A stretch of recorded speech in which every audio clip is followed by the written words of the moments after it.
চলো তো আজকে ক্লাস শুরুর আগে কিছু জিনিস তোমাদের সামনে আলোচনা করার আছে। সেই জিনিসগুলো ভালো করে আমরা বুঝে নেব আর কি। বিশেষ করে তোমরা জানো যে তোমাদের 9-10-এর ডকুমেন্ট ভেরিফিকেশনের জন্য 7টি সাবজেক্টের আগে ভেরিফিকেশনের তারিখ এবং ইন্টিমেশন লেটার সবটাই তারা ডাউনলোড করতে পেরেছে। তোমাদের এইভাবে ইন্টিমেশন লেটার ডাউনলোড করতে পারলেও তোমাদের লাইফ সায়েন্স বা ফিজিক্যাল সায়েন্স বা আদার সাবজেক্ট যেগুলো ওই 7টি সাবজেক্টের বাদ দিয়ে বাকি সাবজেক্টগুলোর ক্ষেত্রে এখানে ডেট এখনও মেনশন করেনি। তবে ডেট মেনশন না করলেও যে জিনিসটা তোমাদেরকে জানতে হবে সেটা হচ্ছে কি, যে যে ডকুমেন্টগুলো মেনলি তোমাদেরকে নিয়ে যেতে হবে সেই সম্বন্ধে একটু তোমাদেরকে জেনে নিতে হবে। কারণ ইন্ডিভিজুয়ালি তোমরা বিভিন্নভাবে হোয়াটসঅ্যাপ ফোন কল এর মাধ্যমে জানার চেষ্টা করো। তো সত্যি কথা বলতে কি আমার পক্ষে আহ, প্রত্যেকজনকে আলাদা আলাদাভাবে বোঝানো বা বলা ডিফিকাল্ট হয়ে যাচ্ছে। তার জন্য আহ, ক্লাস শুরুর আগে প্রত্যেকটা জিনিস নিয়ে আমি আগাগোড়া ভালো করেই বলে দিচ্ছি এবং সেই জিনিসগুলো বুঝে নাও। কারণ এখানে কিছু কিছু ডকুমেন্ট যে জিনিসগুলো চেয়েছে সেই জিনিসগুলো তোমরা আগে থেকে রেডি রাখো, নাহলে কিন্তু সমস্যা হতে পারে। ঠিক আছে?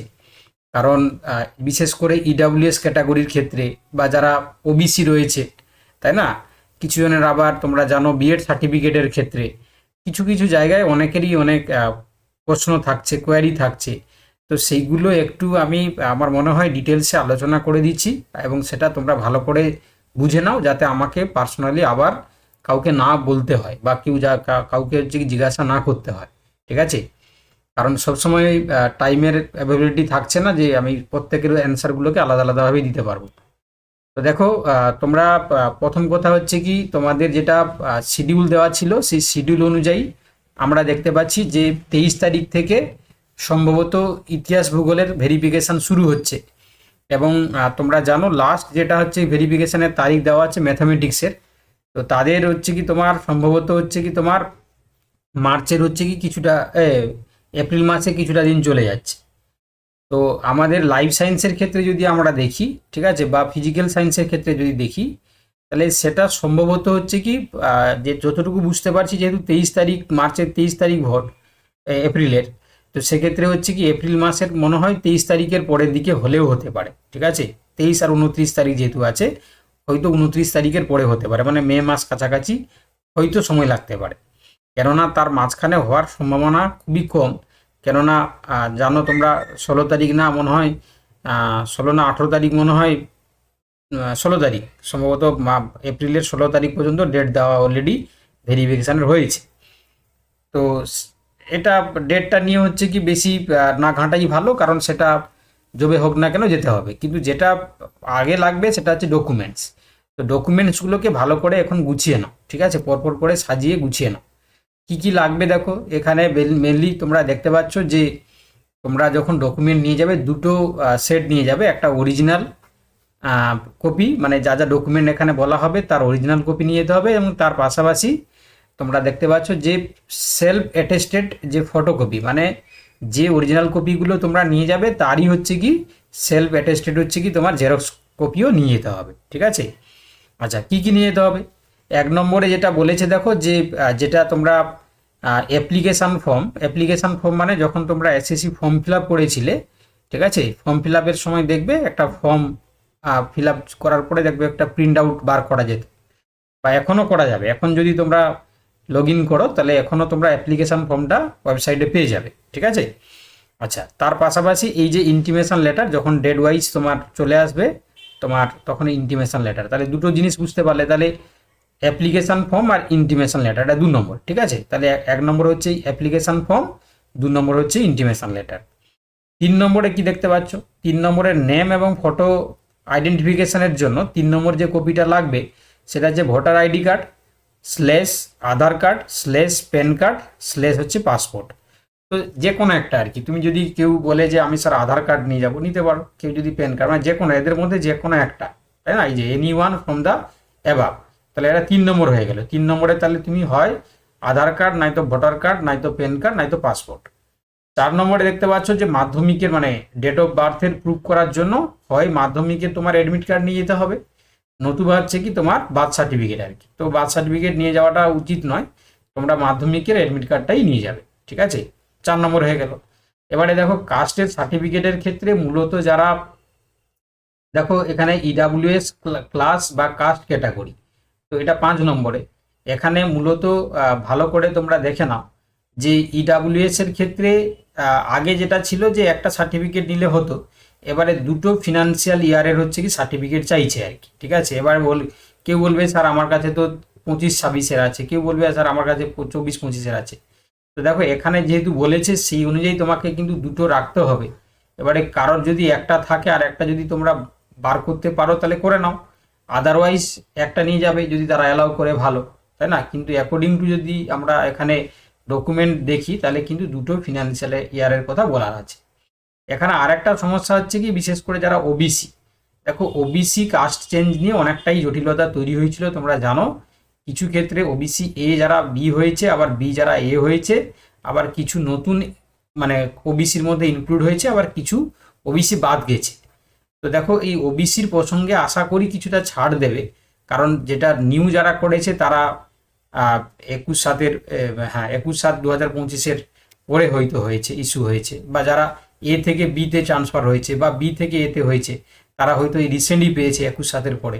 এটা কিন্তু ওবিসির ক্ষেত্রে ছাড় দেবে, কারণ এটা কলকাতা হাইকোর্টেরও একটা রায় ছিল যে যেহেতু ওবিসির ইন্টারচেঞ্জ হয়েছে বা কিছু নতুন হয়েছে সেগুলোর ক্ষেত্রে ছাড় দিবে।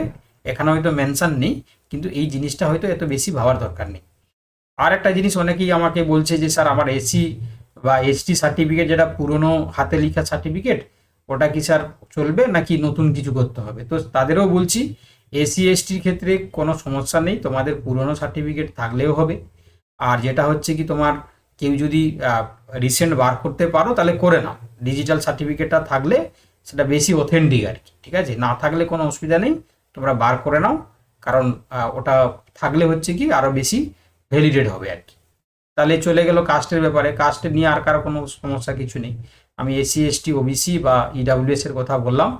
আচ্ছা, এবারে দেখো ফিজিক্যালি হ্যান্ডিক্যাপ যেটা, সেটার ক্ষেত্রে তোমরা ভালো করে যদি দেখো এখানে, তাহলে এটাও গভর্নমেন্ট অফ ওয়েস্ট বেঙ্গলের অথরিটির আন্ডারে যদি কোনো ইডাব্লিউএস সার্টিফিকেট, তোমার ফিজিক্যাল হ্যান্ডিক্যাপ্টের যদি সার্টিফিকেট থাকে তবে সেটা ভ্যালিড হবে, আদারওয়াইজ হচ্ছে কি সেটা ভ্যালিডেট হবে না, ঠিক আছে।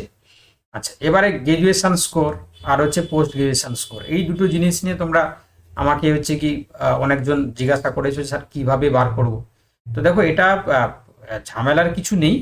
এখানে গ্র্যাজুয়েশন মার্কশিট যেটা বলেছে সেটা তোমাকে দেখবে প্রত্যেকের হচ্ছে কি মানে আমরা যখন পড়াশোনা করেছি দেখবে আমাদের পার্সেন্টেজ হিসাবে ছিল আর কি, ঠিক আছে। 100 নম্বরের পেপার থাকতো, তখন সেখানে আমাদের সিজিপিএ বা এসজিপিএ সিস্টেম ছিল না, ঠিক আছে। রিসেন্ট যারা পড়াশোনা করেছে সিবিসিএস বা এনইপি সিস্টেম তো রিসেন্ট হয়েছে সিবিসিএস আন্ডারে, তো তাদের ক্ষেত্রে দেখবে একটা গ্রেড সিস্টেমে তারা পাস করেছে, তো সেখানে সিজিপিএ বা এসজিপিএতে গ্রেড দিয়ে তারা পাস করেছে। তো তাদের ক্ষেত্রে যে পার্সেন্টেজ যেটা দেখবে একটা ক্যালকুলেশনের একটা মানে ইকুয়েশন দেওয়া থাকে, সেই ইকুয়েশন অনুযায়ী তাদের পার্সেন্টেজ বার করতে পারবে। তো যারা আগে পাস আউট করেছে যাদের পার্সেন্টেজ হিসাবেই দেওয়া আছে, তো তাদের ক্ষেত্রে সমস্যা নেই। যারা হচ্ছে কি এই সিবিসিএস সিস্টেমে পাস করেছে, যাদের পার্সেন্টাইল না দিয়ে মানে পার্সেন্টেজ না দিয়ে সিজিপিএ বা এসজিপিএ স্কোর দিয়ে করা আছে, তাদের শুধু গ্রেড পার্সেন্টেজটা ইকুয়েশন থেকে বার করে নিতে হবে, ঝামেলার কিছু কারণ নেই, ঠিক আছে।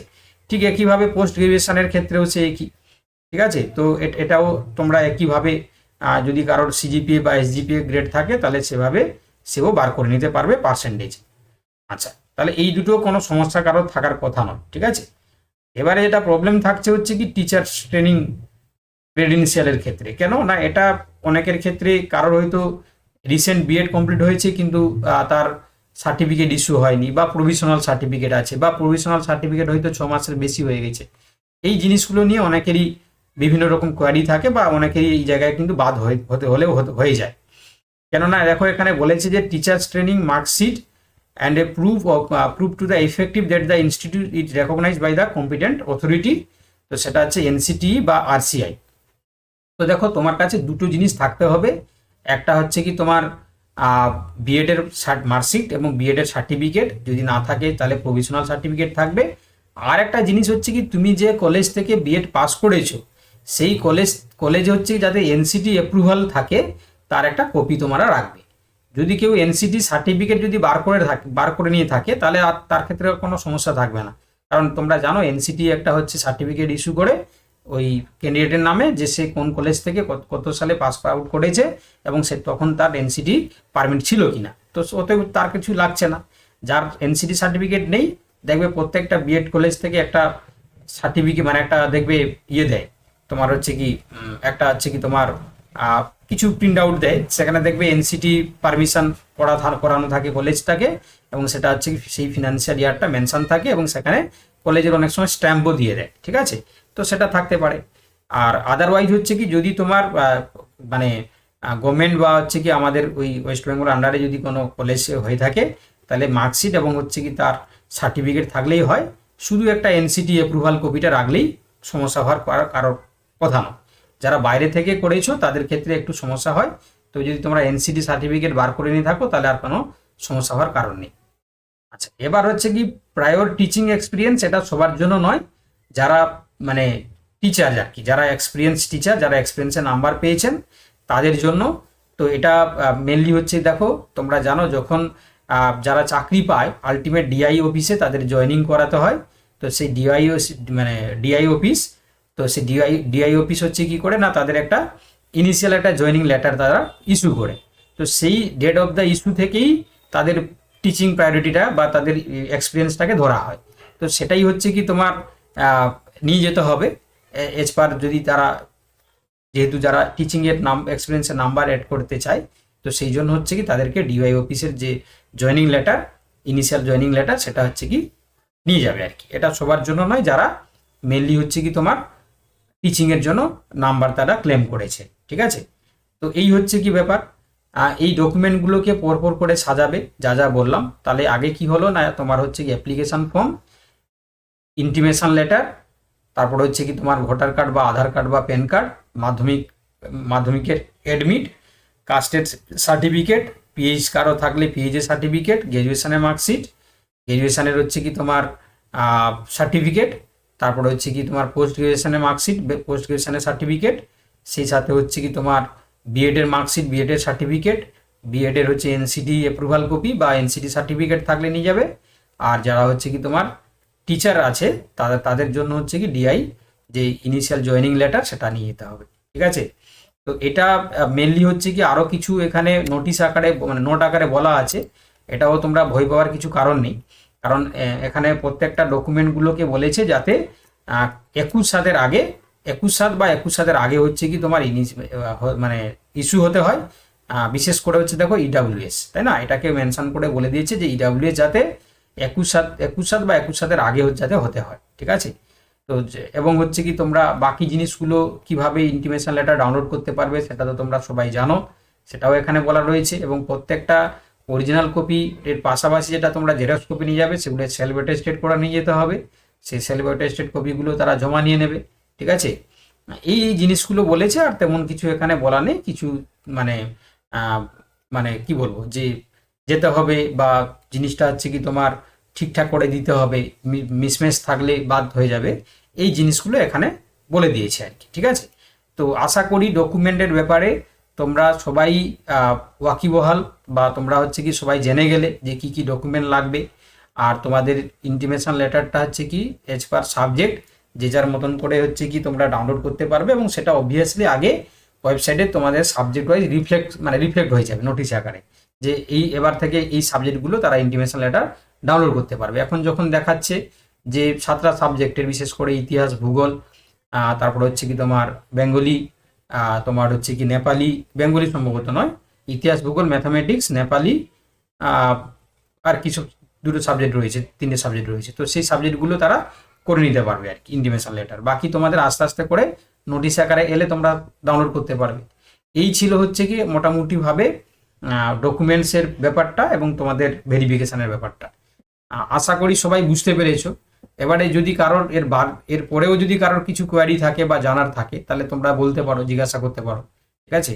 আমি চেষ্টা করব তোমাদের উত্তর দেওয়ার জন্য, ঠিক আছে। স্যার, বলো।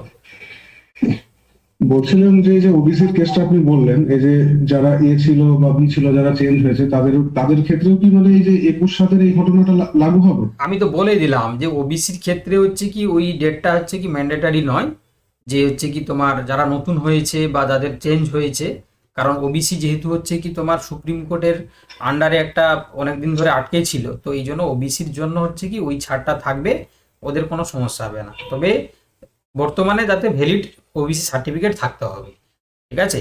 তো সেটা 21/7 আগে থাকলেও কোনো মানে পরে থাকলেও কোনো সমস্যা আগেও 11-12-এর ক্ষেত্রে হয়নি, তোমাদের ক্ষেত্রেও হবে না, ঠিক আছে? সেটা শুধু ওবিসির ক্ষেত্রে, বাকিদের ক্ষেত্রে হচ্ছে কি তোমার চলবে। স্যার এক্ষেত্রে কি আমাদের পুরোনো সার্টিফিকেটটাও নিয়ে যেতে হবে? কারণ পুরোনোটা তো জমা নিয়ে নতুন দিয়েছে। একদম, যদি পুরোনোটা যদি অরিজিনাল যদি যদি তোমার জমা নিয়ে থাকে, তাহলে তুমি ওই যে পুরোনোর হচ্ছে কি তোমার জেরক্স কপি, জেরক্স কপিটা তুমি করে রাখবে, যে স্যার আমার জেরক্স কপি আমার হচ্ছে অরিজিনালটা মানে আমার হচ্ছে অলরেডি ছিল, আমার বর্তমানে এ থেকে বি হয়েছে বা আমার বি থেকে এ হয়েছে, এটাই হচ্ছে আমার পুরোনো সার্টিফিকেট। ওটা যদি দেখতে চাই তাহলে তুমি দেখিয়ে দেবে, যদি দেখতে চাই তাহলে। স্যার আরেকটা কোশ্চেন ছিল, মানে আমার অ্যাডমিট কার্ডটা না ছাপটা উঠে গেছে, তো ডুপ্লিকেট কপি বার করেছি। আহ, তো এখন কি ওই ডুপ্লিকেটটা শুধু নিয়ে গেলেই হবে, নাকি কোনটা মানে দেখবে ওরা, বা এরকম কোনো প্রবলেম হতে পারে কি? না, যদি তুমি ডুপ্লিকেট বার করে থাকো তাহলে কোনো সমস্যা নেই, ওটা দেখালেই হবে, কোনো সমস্যা ওকে নেই। স্যার। স্যার হ্যাঁ বলো। স্যার বলছিলাম আমার গ্র্যাজুয়েশনের মার্কশিটে 72.50 দেওয়া আছে ইকুইভ্যালেন্ট পার্সেন্টেজ, কিন্তু আমার সব যোগ টোগ করে এমনি আসছে 73.50। হুম, তাতে কি কোনো সমস্যা হবে? না সমস্যা হবে না। দেখো 60%-এর জন্য একটা নাম্বার, বিলো বিলো 60 হলে তার জন্য একটা নাম্বার, এবারে এটার জন্য কোনো সমস্যা হবে হ্যাঁ না, কোনো সমস্যা হবে না, হ্যাঁ হ্যাঁ স্যার, সকালে স্যার আপনার কাছে এটাই মেসেজ করেছিলাম স্যার। কিছু সমস্যা হবে না। যাদের এই প্রবলেমটা হচ্ছে কোনো সমস্যা কিছু হবে না। ঠিক আছে হুম, স্যার, বলছিলাম আমার ওই যে কাস্ট সার্টিফিকেট ছিল তো স্যার, ওটা হচ্ছে যখন যে ডিজিটাল করার জন্য তো আমার মিড একটা তোমার ব্যাকগ্রাউন্ড, আছে, তার জন্য আমি এভিডেভিট করে ওখানে জমা দিয়েছি, ওরা একটা রিসিপ্ট কপি দিয়েছে। মানে তোমার কাছে এখন হ্যাঁ স্যার। তোমার কাছে তুমি গোড়া থেকে বলো, তোমার কথা কেটে কেটে গেল, কিছু বুঝতে পারলাম না।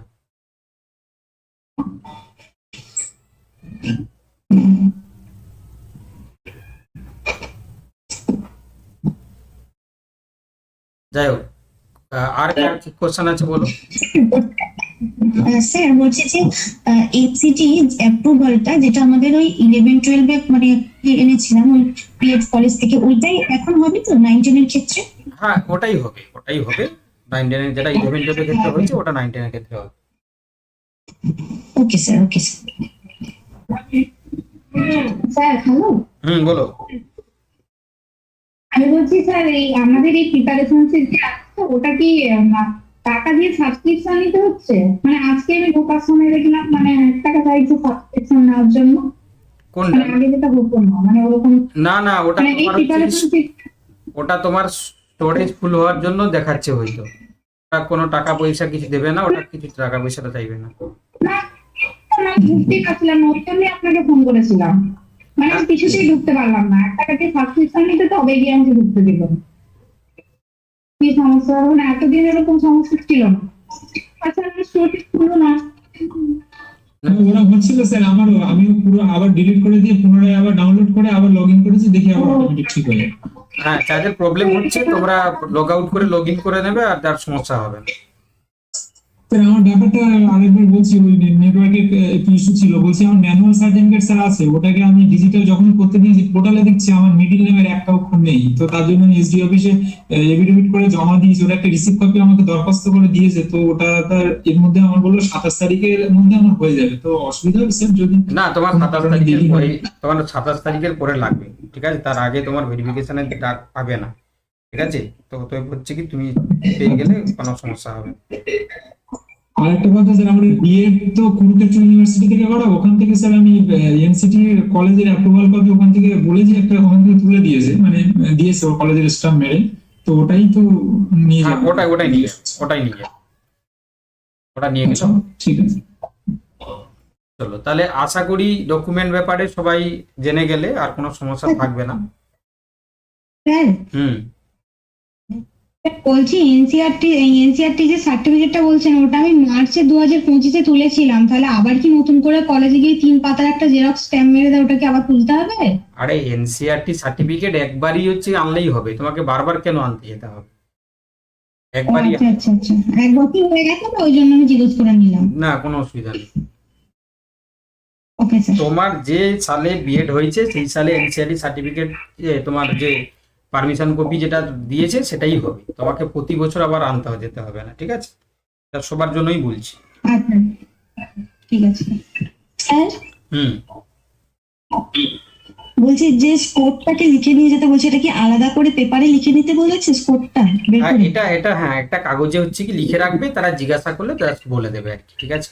যাতে ওই জায়গায় তোমাকে ক্যালকুলেট না করতে হয়, তুমি আগে থেকে যাতে ক্যালকুলেট করে নিয়ে যাও আর কি। আচ্ছা আচ্ছা, ঠিক আছে। আচ্ছা, আর কারো কিছু আশা করি কোয়ারি থাকলো না, এবার আমরা ক্লাস শুরু করে দিচ্ছি, ঠিক আছে? তো আমাদের যেটা আজকে ডেমনস্ট্রেশন শুরু ছিল, ডেমনস্ট্রেশন আছে, কিন্তু কোনো কোশ্চেন অ্যান্সার ধরা হবে না, শুধু ডেমনস্ট্রেশন